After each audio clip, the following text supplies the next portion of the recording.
Welcome, everyone. Thank you very much for joining us for this session. My name is Edward Chamberlain. I'm the Demand Generation Manager at iGraphics. And while we let some more people join the session, I'm just going to go through some housekeeping.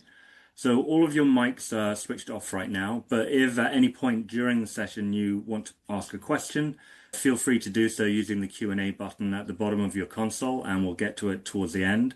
This is, in fact, part 4 of our Process Intelligence Before AI series. So if any of you have been on our previous ones, welcome back. If this is the first one that any of you have joined, we will be sharing links to this recording and the previous 3 webinars not long after the broadcast, so you can share it with colleagues, rewatch it. Now, it seems we've had most of the people have joined, so I'm going to hand you over to Don Hart to take you through the presentation. Great. Thank you, everybody, for joining us. Today, we're going to talk about a shift that's already happening, but most organizations don't fully see it yet. AI isn't just assisting decisions anymore, it's making them. And those decisions aren't happening in models or dashboards.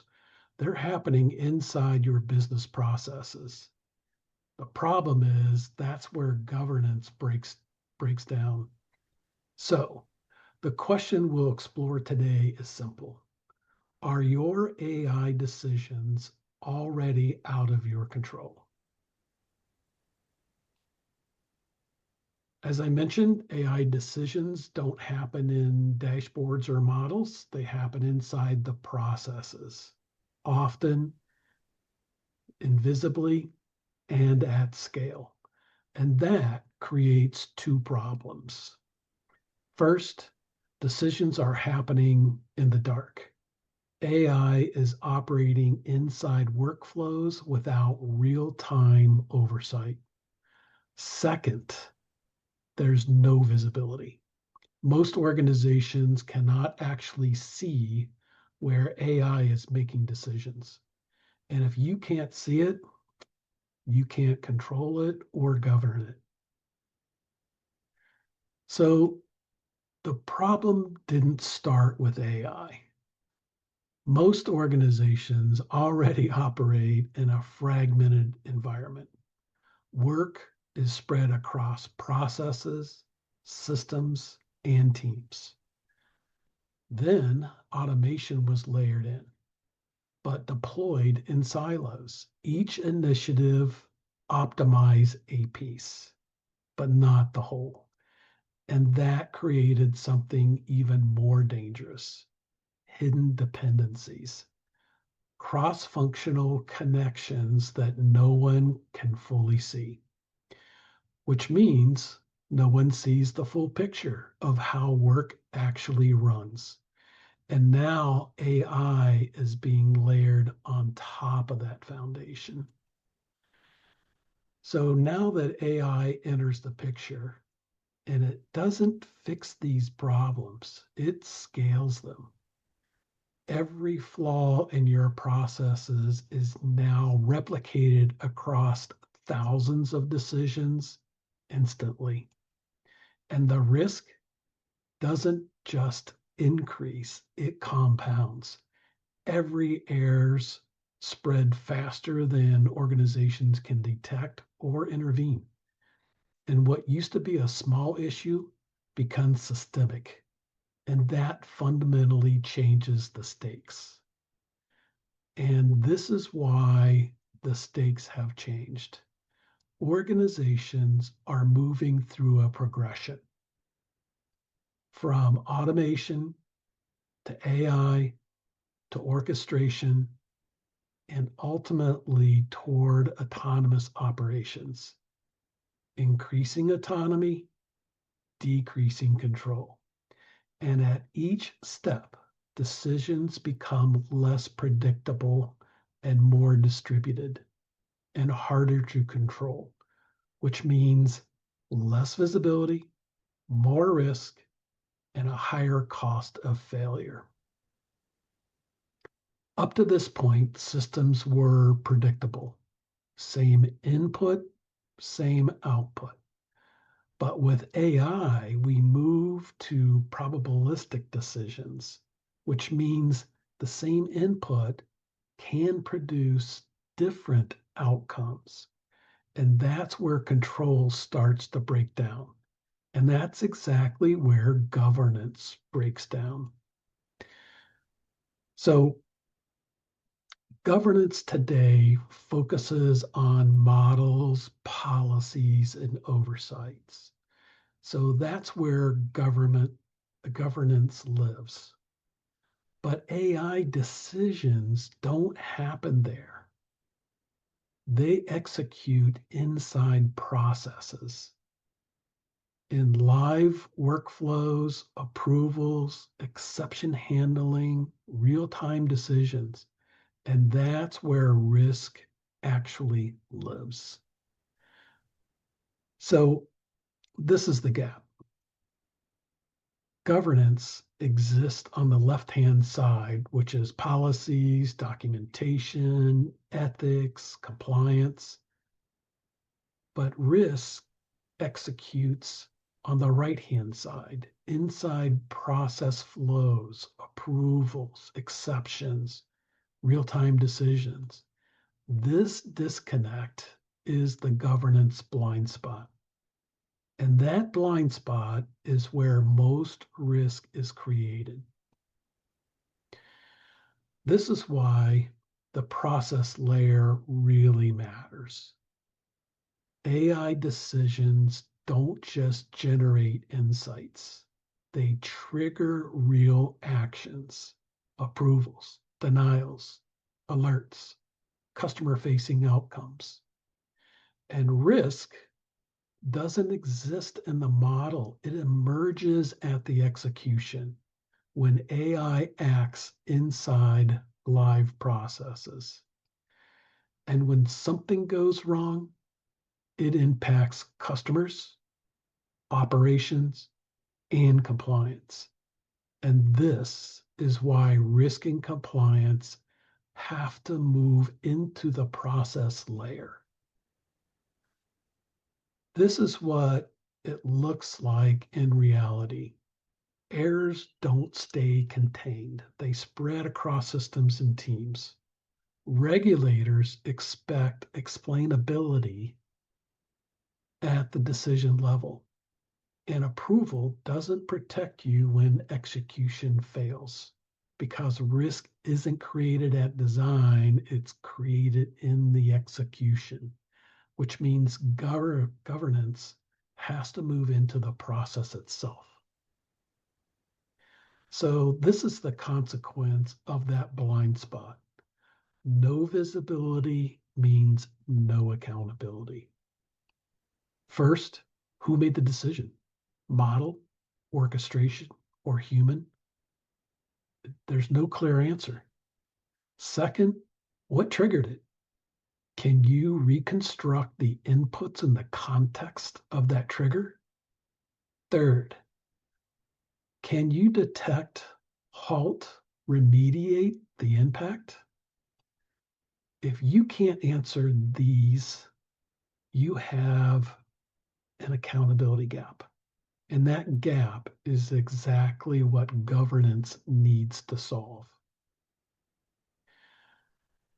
This is the shift required. Governance can't be bolted on after the fact. Controls have to act when decisions are made, not after. Governance must be designed directly into the process. Every action must be traceable from trigger to outcome. And exceptions have to be identified and managed immediately. So, this is what it takes to make AI governable. You have to see every decision and approve every action and control every outcome. And that starts with visibility. This is how you close that gap. First, you discover where AI is making decisions. Then you monitor those decisions in real time. And ultimately, you embed governance directly into execution. And that's exactly what process intelligence enables. This is what you need to act on now. The blind spot is the process layer. That's where AI decisions are actually executed. Excuse me. Post hoc governance doesn't really scale. You can't review decisions after they happen. And visibility is the prerequisite. You can't govern what you can't see. And this is why visibility is where you start. Here's the critical questions. Do you know where AI is making consequential decisions in your processes? And are those decisions governed, traceable, and explainable today? If you're unsure, you have an active governance gap. And when we talk about controls, this isn't abstract. It's embedded directly into the process model. Every step has ownership. Who's responsible? Risk and controls are linked to the actual decisions being made. Changes are governed through versioning, and dependencies show how decisions impact downstream processes. So you get fully traceability from trigger to outcome. This is what embedded governance looks like in practice. AI decisions are governed here in the process. At each step, you can see ownership, the risk tied to the decision, and the controls applied at execution. This isn't governance after the fact. It's built directly into how decisions happen. And this is exactly where to start.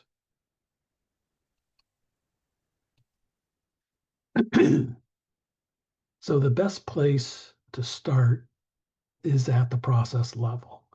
Map where AI is making decisions, assess the controls around those decisions, and identify where risk is highest.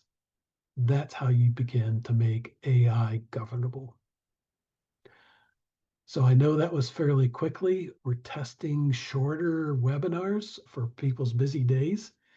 At this point, will turn it over to any questions that we may have. If you have not entered any questions, here is my email address. Please send me your questions, comments, suggestions. I'd be more than happy to respond to you. Edward, are there any questions? Yes, we have a couple of them come through. Oh, How should organizations prioritize which processes need governance embedded first, especially in complex cross-functional environments?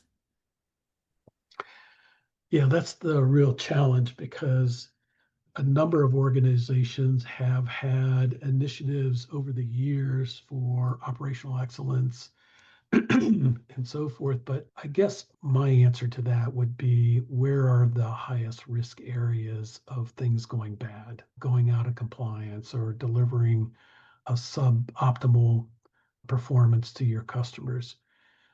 I would look at the compliance regulation side first because that has some big impacts on the priority of those processes. But certainly, if you have processes modeled or you're in the process of doing that with process mining or BPM and so forth, if you have simulation, you can simulate where the greatest impact is in those processes. But I would certainly start at those most impactful on regulation and compliance and go from there. 70% of our customers are in highly regulated industries. That's why I'm a little bit more biased for the risk and compliance side. Okay. All right, here's another question. How should organizations use process intelligence to intentionally decide where human oversight must remain versus where AI decisions can safely operate autonomously, particularly in processes with regulatory or compliance exposure? Yes, I think there's a lot of buzz around agentic AI and autonomous operations, and I don't doubt that we're going to get there. It's not here today. I think the human in the loop is going to be with us for a while. Those have to be embedded in this modeling and in this process as you apply AI throughout the organizations. That has to be part of this decision-making process within these models. Okay. Again, if you want to send me some questions, would have a deeper discussion on any of the topics that I presented, please reach out to me at the email address don.hart@igraphics.com. Thank you, everybody.